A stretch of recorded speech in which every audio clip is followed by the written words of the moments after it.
ఏమి తిందుమో, ఏమి త్రాగుదుమో, లేకుంటే ఏమి ధరించుకుందుమో అని ఆలోచన వద్దు, చింతించవద్దు, ఆలోచించవద్దు.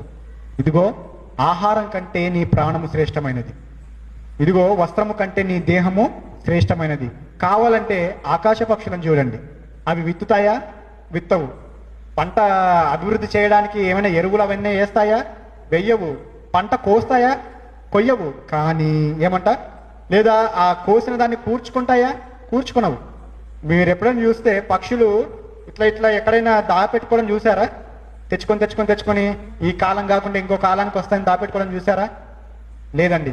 ఏనాడు అవి ఉదయాన్నే లేస్తాయి, వెళ్తాయి, ఎక్కడ ఆహారం దొరికితే అక్కడ తింటాయి, రాత్రికంతా సాయంత్రంకంతా గూడికి తిరిగి వచ్చేసేస్తాయండి.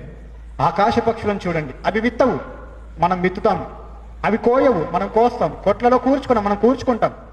వాటికి ఆలోచన లేదు. మీరు అవి దేవుని మీద ఆ నమ్మకాన్ని నుంచి బయలుదేరతాయి. అవునా కదండి?